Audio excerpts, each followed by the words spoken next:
예, 오늘 말씀의 제목은요, 그래도 교회다라는 제목으로 은혜를 나누려고 합니다. 사도 바울은 살아가면서 수많은 교회를 세웠던 사람입니다. 세웠던 교회의 숫자만큼이나 많은 서신서들을 썼어요. 다 교회를 향해서 쓴 편지죠. 그런데 이 고린도 교회를 향한 이 편지는 좀 특별한 마음으로 쓰지 않았을까라는 생각을 합니다. 왜냐하면 이 고린도 교회는요, 유독 사도 바울을 아프고 힘들게 했던 교회이기 때문입니다. 사도 바울의 기쁨이 되는 교회도 있었습니다. 가령 데살로니가 교회는요, 대표적인 바울을 기쁘게 했던 교회였어요. 1장 3절 말씀에 사도 바울이 데살로니가 교회를 통해서 이렇게 표현을 해요.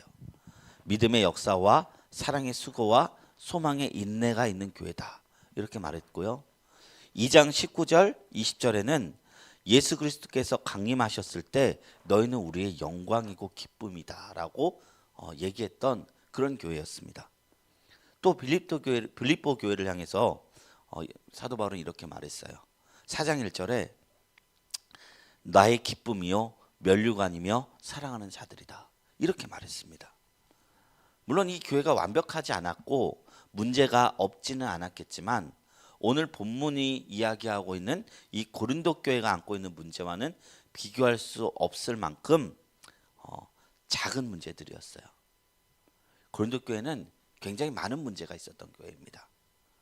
먼저 이 고린도 교회는요, 바울을 대적하고 문전박대하는 교회였습니다. 그리고 우상의 제물에 바쳐진 음식 문제로 이걸 먹는 게 옳으냐 먹지 않는 게 옳으냐로 서로 배척하고 갈라지던 교회였습니다. 은사를 강조하는 가운데 서로 능력 자랑하고 교만한 사람들이 모여서 파당을 이루던 교회였습니다. 그리스도파, 게바파, 아볼로파, 바울파 등 수많은 분열의 문제를 안고 있는 교회였습니다. 그리고 좀 더 읽다 보면 성도 간의 소송의 문제도 있었습니다. 그리고 더 읽다 보면 윤리적인 문제도 있었어요.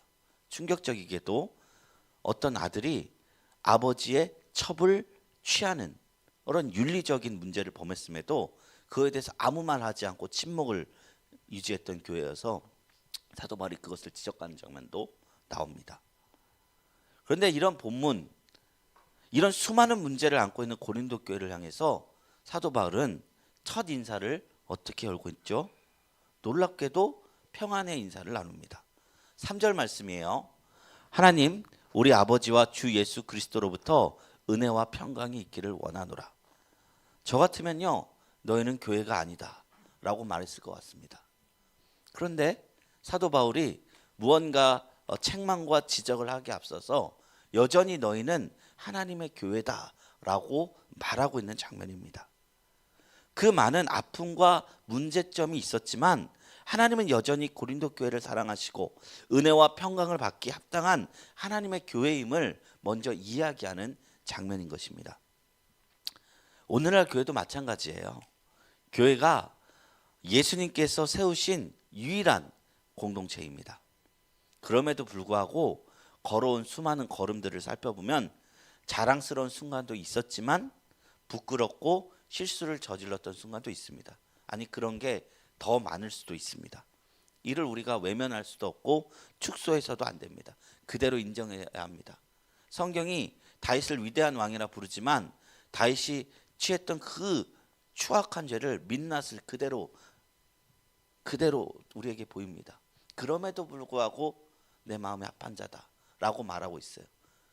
내 마음에 합할 자라면 이런 거를 좀 감춰줘야 우리도 조금 다윗이 훌륭한 사람이구나라고 말할 건덕지가 있는데 성경은 그런 건덕지를 남기지 않고 민낯을 드러내요.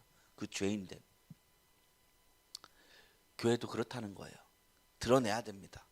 잘못한 게 있고 나쁜 게 있으면 그래도 교회인데 사랑해야지 이러기에 앞서서 다 악한 것은 악이다라고 드러내야 합니다.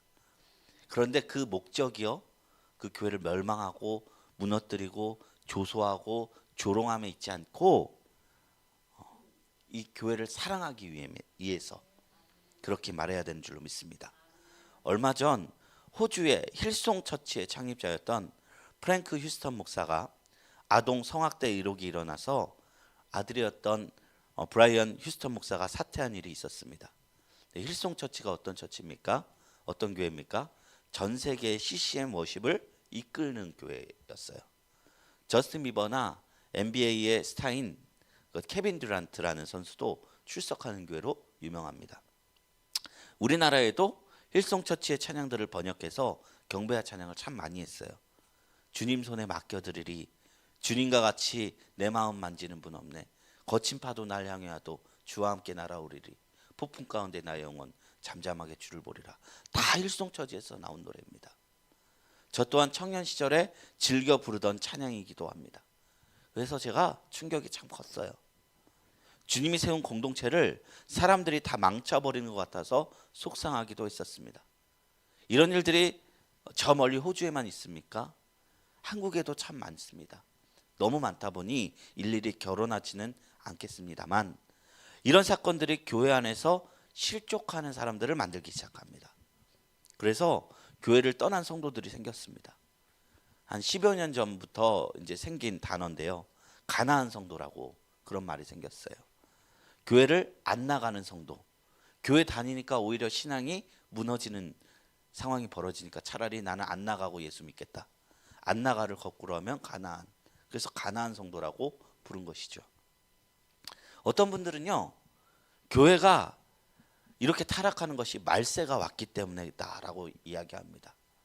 말세라서 교회에 타락한 것이다.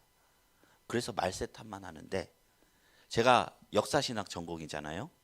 교회사를 공부해 보면 교회의 타락은요, 어제 오늘의 일이 아니라는 것을 발견하게 됩니다. 500년 전에 교회 타락했다며 종교개혁이 일어났어요.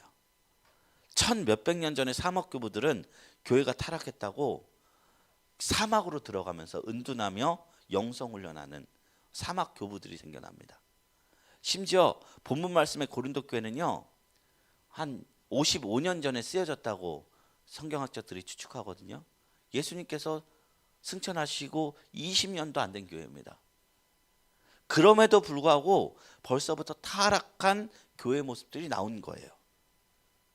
종교개혁 일으킨 분들 지금으로 치면 다 가나안 성도들이었어요. 이것을 우리가 말세 탓만 할 수 없다는 것입니다. 성경에 보면 씨를 뿌리는데 밭에 가라지가 심기고 이삭이 심깁니다. 싹이 납니다. 잡초고 어떤 건 열매를 맺어요. 천국은 물고기를 잡는 어부와 같다고 했어요.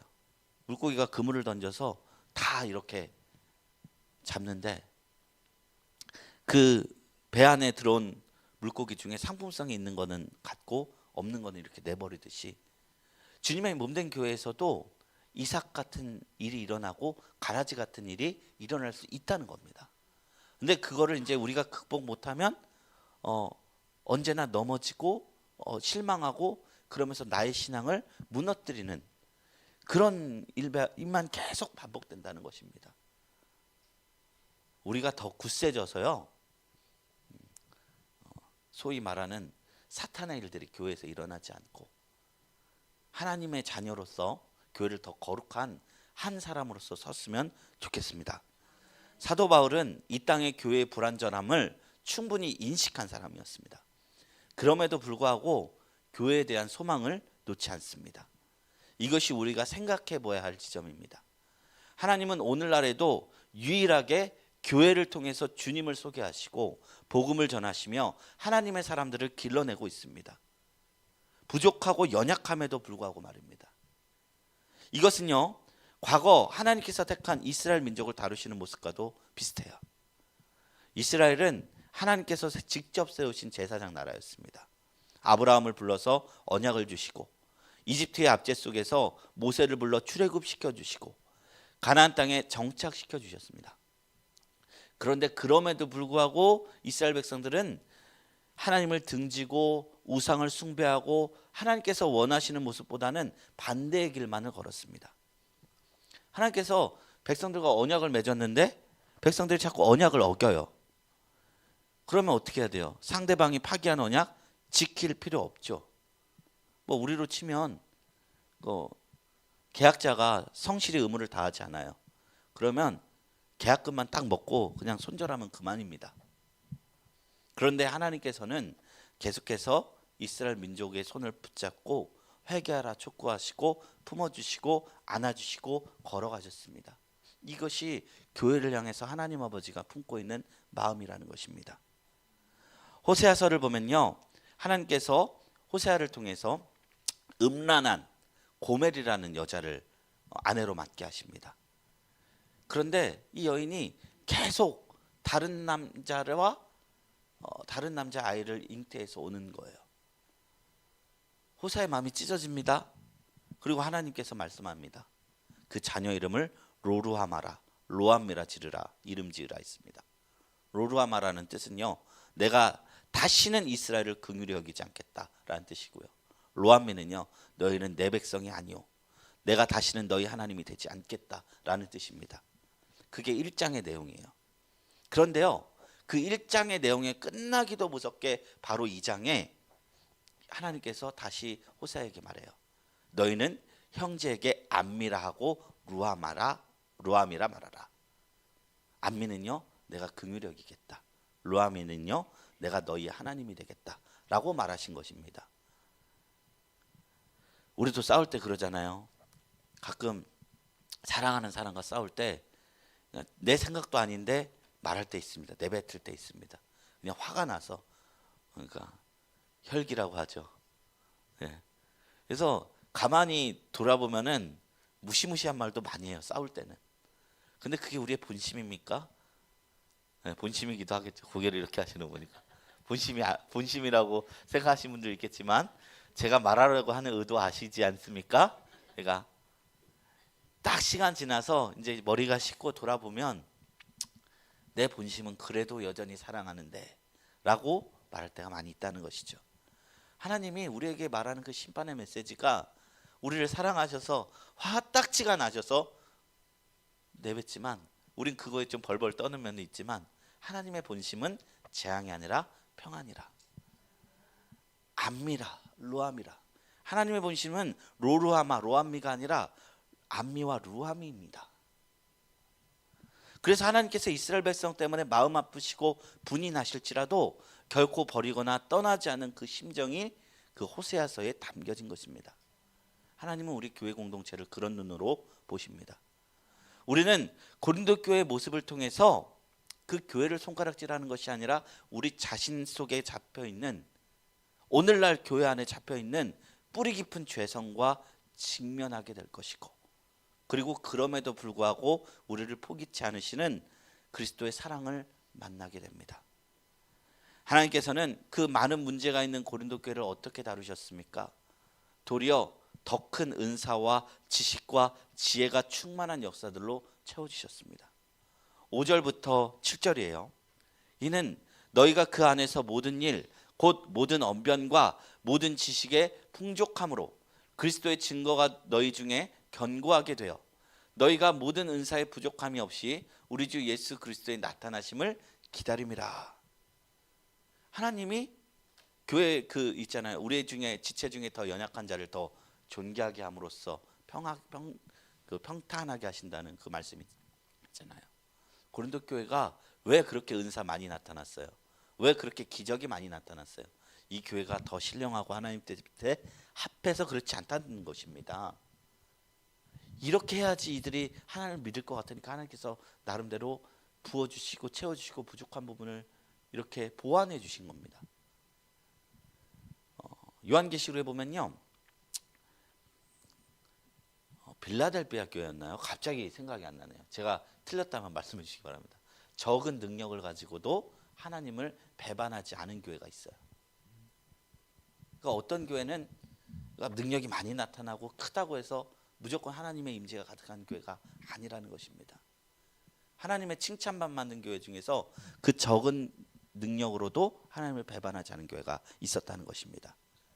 그래서 하나님은 이 고린도 교회에게 은사에 부족함이 없이 채워주셨습니다.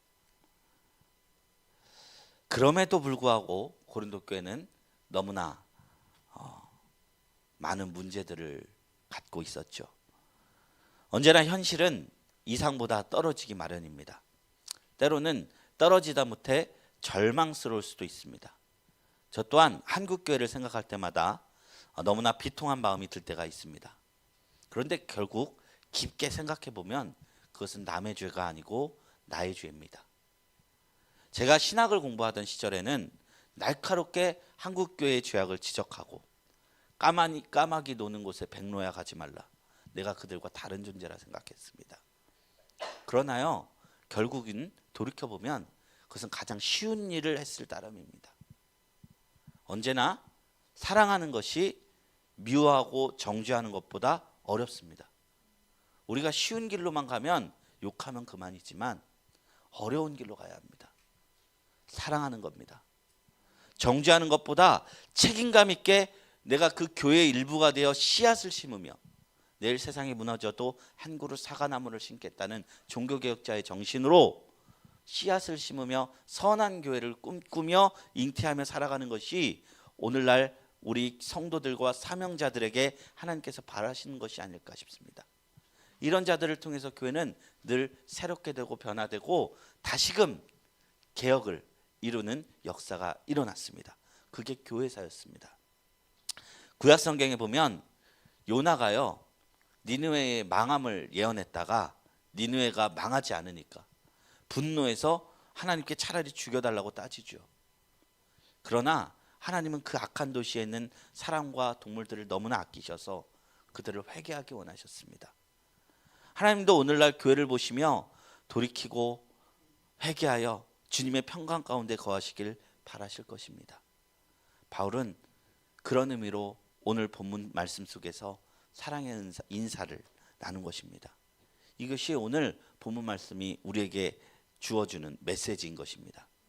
이는 부패한 현실을 무시하는 것도 아니고 그저 좋게만 바라보려는 편협한 시각도 아닙니다.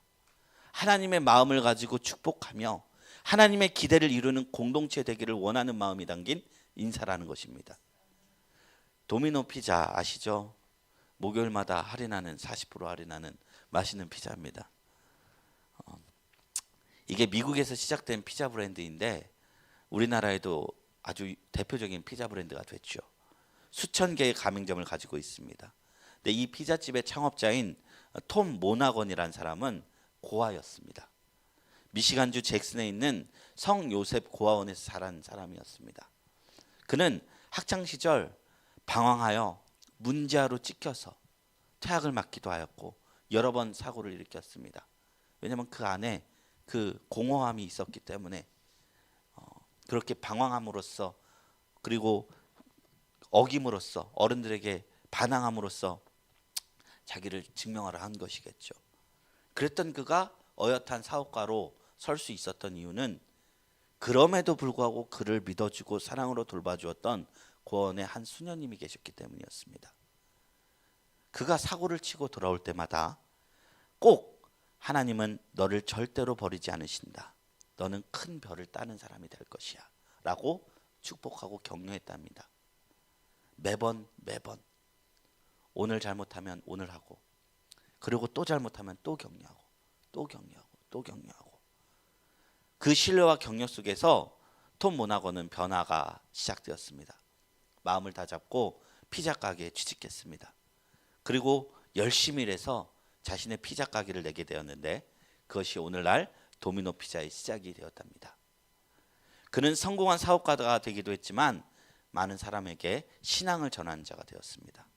지금도 우리 생애를 하나님께 맡기고 크게 승부를 걸라 외치는 간증자가 되었습니다.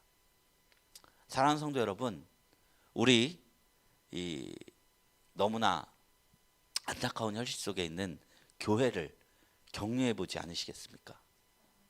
여전히 교회를 통해서 하나님의 뜻이 이루어진다고 믿어보지 않으시겠습니까? 가장 타락했던 고린도 교회를 포기하지 않고 주님의 교회라 부르고 평안의 인사를 나눴던 바울처럼 우리도 교회에 대한 소망을 놓지 않아 보시렵니까? 우리 이뤄가는 교회가 주님의 뜻을 이루는 공동체가 되기를 소망합니다. 지금 두세 사람이 모여서 이렇게 아니죠, 5사람이 모였죠. 5사람이 모여서 너무나 미약해 어떤 사람이 보기에 저것도 공동체냐 싶기도 있겠지만 하나님은 이 소망 가진 사람을 통해서 일하실 줄로 믿습니다. 천명을 변화시키지 않아도 좋습니다. 우리가 날마다 변화를 받아 새 사람을 입고 주님의 형상 닮아가면 그걸로 족합니다. 계속해서 이런 하나님의 마음을 소개하며 이제 바울은요, 서로 간의 분쟁을 없애고 같은 마음 같은 뜻을 가지고 온전히 합하라 권면하고 있습니다. 9절부터 10절 말씀이에요. 우리 다 같이 읽어보겠습니다. 너희를 불러 그의 아들 예수 그리스도 우리 주와 더불어 교제하게 하시는 하나님은 미쁘시도다. 형제들아, 내가 우리 주 예수 그리스도의 이름으로 너희를 권하노니 모두가 같은 말을 하고 너희 가운데 분쟁이 없이 같은 마음과 같은 뜻으로 온전히 합하라. 예수님께서 공생애 때 말씀하시기를 스스로 분쟁하는 나라는 설 수 없다고 하셨습니다. 하나님의 나라의 성격 중에 하나는 분쟁이 없고 연합하는 나라입니다. 그곳에는 전쟁이 없습니다. 왜냐하면 분쟁이 없기 때문입니다. 모두가 한 마음을 품기 때문입니다. 이솝 우화에 보면 얼룩소와 붉은 소 이야기라는 이야기가 있는데, 한 배고픈 사자가 소를 잡아먹고 싶어서 매일같이 기회를 엿보고 있었습니다. 그런데 언제나 얼룩소와 붉은 소는 함께 다녔고 잡아먹으려 오려고 하면 그 두 소가 덤벼들기 때문에 잡아먹을 수가 없는 거예요. 그러니까 사자는 꾀를 내기 시작합니다. 하루는 얼룩소를 찾아가 은근한 목소리로 말했습니다. 이 소 중에 붉은 소가 이 소 중에 가장 힘센 소는 자기라고 말하더라. 얼룩소와 붉은 소 중에서 은근히 내가 너희를 잡아먹지 못하는 이유는 내가 너무 세서야 라고 붉은 소가 말하더라. 그러니까 이 말을 들은 얼룩소는 기분이 좋지 않았습니다. 여태까지 힘을 합해서 대항해 싸워왔고 무슨 일이든지 함께 도와왔는데 붉은 소가 모두 제 힘으로 그렇게 된 것처럼 말을 했더니 너무 건방져 보인 거예요. 그래서 이제 곧 사자는 이어서 붉은 소에게 갔어요. 그래서 같은 얘기를 했어요. 내가 너희를 잡아먹지 못하는 이유는 얼룩소가 그러는데 내가 너무 힘이 세서 그렇다고 말하더라. 붉은 소도 얼룩소와 같이 이건 건방진 소리다라고 생각을 했습니다. 결국 두 소는요 서로 싸워버리고 말았습니다. 이날부터 두 소는 같이 다니지 않았습니다. 이 기회를 본 사자는 좋아라 하며 소들을 하나씩 잡아먹게 되었다는 이야기입니다. 이 이야기는요 분쟁을 통해서 사단이 우리를 잡아먹는다는 것을 우리가 발견할 수 있는 이야기입니다.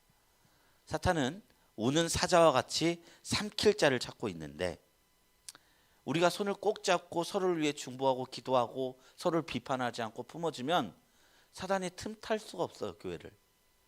그런데 은근한 시기와 질투 그리고 남을 향한 비판, 판단 이런 게 교회 안에 들어오는 순간 사단은 그것을 붙잡고 즉시 분열하게 하는 일을 만든다는 것입니다. 교회가 교회되면요 함께함에 있습니다. 제가 예전에 찬양을 듣는데 예전에는 은혜 받았는데 지금은 은혜 받지 않는 찬양 한 곡이 있어요. 그게 뭐냐면 오늘도 하루길 나그네 길이라는 찬양이에요. 70년대 80년대 찬양인데 저는 이상하게 옛날 찬양이 좋더라고요. 그렇게 옛날 사람도 아닌데 그 찬양 있죠. 오늘도 하루길 나그네 길을 나 홀로 가야 해 하면서 나중에 나 홀로 가야 해 하더니 하면서 울면서 찬양하는 거예요. 그 감성. 근데 이게 이제 고독하게 주님의 길을 가는 그런 느낌으로 부르는 게 좋았던 것 같은데 이게 성경적이지 않더라고요. 청승 맞는 겁니다. 교회는 어떻게 가는 거죠? 나 홀로 갑니까? 함께 가는 겁니다. 서로의 신앙을 이렇게 울타리가 되어지고 나로 인해서 남의 신앙이 커지고 남으로 인해서 내 신앙이 커지는 곳이 교회입니다. 그렇지 않으면 교회 올 필요 없이 그냥 동굴 들어가서 혼자 기도하고 혼자 밥 먹는 게 훨씬 낫습니다. 나 홀로 가는 게 아니라 함께 가는 게 교회입니다. 우리가 신앙의 울타리 역할을 잘 감당해서 성도를 키우는 교회 되기를 주님의 이름으로 축원합니다. 이제 말씀을 맺습니다. 지금까지 우리는 고린도전서의 인사말을 통해서 언제나 우리를 사랑하시는 하나님의 사랑을 그리고 왜 연합해야 되는지를 그 이유를 나누었습니다. 바라기는 우리 모두가 하나님의 사랑을 받고 서로 사랑에 힘쓰고 비판보다는 사랑의 길, 쉬운 길보다는 어려운 길을 감으로써 주님의 몸된 교회를 새롭게 하는 저와 성도님 되시기를 주님의 이름으로 축원합니다.